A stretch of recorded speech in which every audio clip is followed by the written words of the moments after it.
Keir Starmer has refused to say whether the UK would follow the obligations of the ICC and arrest Benjamin Netanyahu if he were to come to our country. Now, a government spokesperson has said they do respect the ICC's decision. Downing Street said the government respected the independence of the ICC after the warrants were issued for Benjamin Netanyahu and Yoav Gallant. The Prime Minister's official spokesman said the court based in The Hague was the primary international institution for investigating and prosecuting the most serious crimes of international concern. A domestic court process would be required before Mr. Netanyahu faced arrest if he set foot in the UK. Now, as you've just heard in the article, it states that there needs to be a court process in the UK to decide whether the UK should arrest Netanyahu should he come here. However, it is mandated that countries who are part of the ICC must arrest those with an ICC arrest warrant. So, I mean, I feel like there's some legal grey area here. Now, Home Secretary Yvette Cooper has been asked this question multiple times, and here she is giving her obviously prepared, scripted answer. Will British police arrest Benjamin Netanyahu if he comes to Britain? The UK is a signatory of the International Criminal Court, so I just wanted to ask if you can confirm that he would be arrested if he came to the UK. You are told that Benjamin Netanyahu is coming to the UK on a visit. Will you be reassuring the Israeli government that he will not be arrested? That is my question. Well, that's not a matter for the Home Secretary. Well, that's not a matter for me as Home Secretary. Well, that's not a matter for the Home Secretary. There are proper processes that need to be followed, and therefore it wouldn't be appropriate for me to comment on those. There are legal processes and government processes that need to be followed, and they need to be done in the proper way. And that's why it would not be appropriate for me as Home Secretary to comment on speculative processes. It wouldn't be appropriate for me to comment as the Home Secretary on speculative cases, because it's important that legal processes and government processes, including Foreign Office processes and so on, have to be followed. There are important processes that need to be followed, and that's why it wouldn't be appropriate for me as the Home Secretary to comment on individual cases. There are proper legal processes and government processes that have to be followed, and it would just be wrong for me as Home Secretary to comment. I would have thought it was very much the business of the Home Secretary, so it's clearly a highly scripted, thought out. I say thought out, not really thought out, but it's a silly response. Kevin, I want to get your thoughts on this. I mean, the government has said they respect the ICC. Having said that, they won't follow through with the obvious obligation the UK has, which is to arrest Netanyahu and Yoav Gallant if they were to come here. So, in your view, is this tacit support for Netanyahu whilst pretending to care about international law? Yeah, it's not wanting to offend their paymasters in Washington, basically. The people who actually set British foreign policy, unfortunately, at the Pentagon. Yvette Cooper's prepared line there, like you say, was pathetic. You are the Home Secretary, and as a person appearing on the media, you are a representative of the entire government. So, for instance, if the Agriculture Minister is there and they ask about the government's position on something not agriculture related, they are still allowed to answer because they are there as the representative of the British government. So a cop-out is to say, oh, I can't comment on this because it doesn't come under my brief. A, yes, it does. And B, you're representing the government. Yes, you can put the position of the government. If the government doesn't have a position, you can also say that, although that would be a bit weird and mental. But anyway, by the by. So she's just lying. It's just nonsense. The British government, as signatories to the ICC, have to arrest if they are to follow their international law obligations, as they keep banging on about in regards to Russia and Ukraine, and we'll get onto that in a second, I'm sure, the comparisons, they absolutely have to arrest both or either of Benjamin Netanyahu or Yoav Gallant, or indeed the Hamas leader, who was also indicted in a particular set of arrest warrants if they ever come into British territory. It's as simple as that. There are proper processes. Yeah, the proper process is that we as signatories sign up and say, if you have an arrest warrant out for a person, we will arrest them if they come into our territory. It's very simple. That is the legal process. This is such obvious and complete bullshit They're trying to have their cake and eat it. It's good to see people from within parliamentary circles like Emily Thornberry, who is the Labour MP, who's the head of the the Foreign Affairs Select Committee of the House of Commons, coming out and saying, being a bit more forthright, a bit more strident. And she was originally pegged as going to be one of the main people. She was going to be possibly the Attorney General in this Labour government. Didn't happen in the end, but clearly is thought of relatively highly and is a well-respected member of the Labour Party. So her coming out and being far more strident about this and saying basically the UK has to, agree to this, or has to abide by this, is important. But it does appear that they're hedging their bets in a way that is really very unfortunate.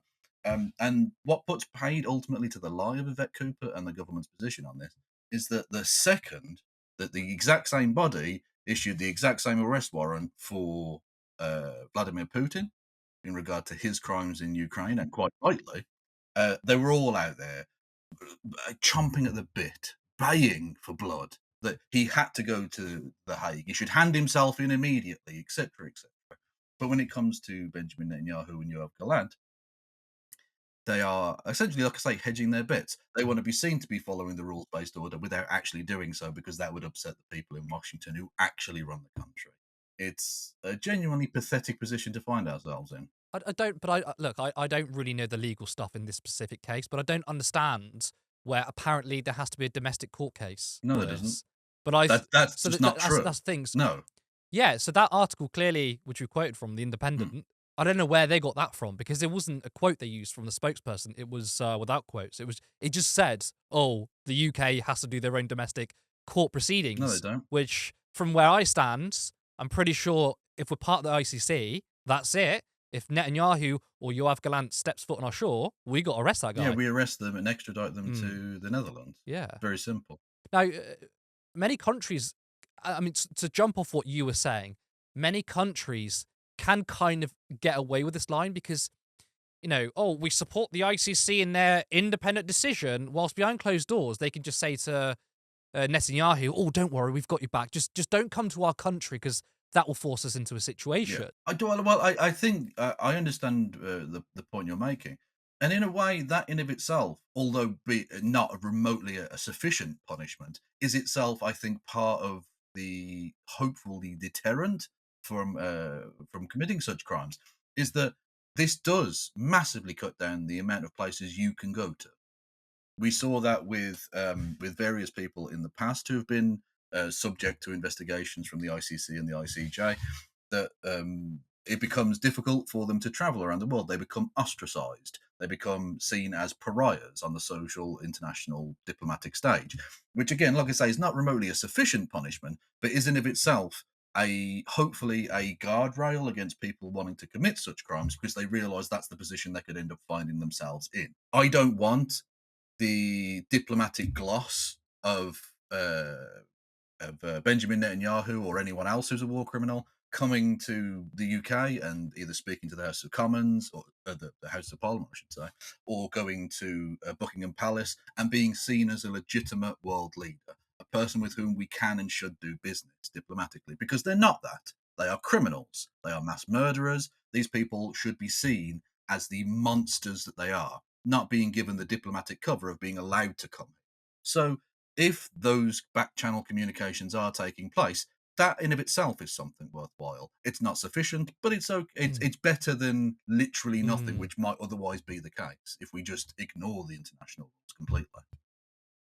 Well, Netanyahu is definitely safe to set foot in the US because the US are attacking the ICC. And they said that, though. They said if there's an arrest warrant, we're going to put sanctions on the ICC. So, I mean, I guess our position is slightly better. To be fair, just on a purely legalistic basis, America is not a signatory to the Statute of Rome, and therefore the jurisdiction of the ICC doesn't reach them. If you add in the fact that they're doing that because they're the ones who are the largest war criminals that basically have ever existed, and I'm including the British Empire in that, which is pretty significant. Precisely. That's the reason they're doing that. And of course, a little known fact, the American government, when it wants to seek to commit itself to war, the president has to go to Congress and ask for permission. Now, we know that's a nicety that they don't actually follow anymore, but that's technically the rule. So back in the early 2000s, in order to essentially defend one man, Henry Kissinger, the United States Congress almost unanimously passed a piece of legislation that would clear the United States federal government to invade the Netherlands, where The Hague is, where the International Criminal Court sits, in order to extricate any American citizen, in this case Kissinger, although he's not named in the legislation, from the jurisdiction of the ICC. So literally, a NATO ally, they have pre-cleared, they can invade and take someone from the ICC. So, any posturing from the American government or any of these neocon hawks about the international rules-based order is absolute nonsense. I'm going to ask you a hypothetical here, Kevin. Please do. If Netanyahu does decide to come to the UK, what do you think the Labour Party are going to do? Are they going to try and come up with an excuse, or are they going to... I mean, there's not much they can do. They said they respect the ICC's decision or their autonomy. Well, Netanyahu comes over here. What do you think? I honestly think they will, because of course all of these things are sort of talked about beforehand, and it's all sort of stage managed. Yeah, absolutely. I cannot imagine there's many conversations they've had before. I think they'll just tell him, don't come here. Because that puts them in a really difficult position. It doesn't, morally speaking, or indeed legally speaking, but considering that they're,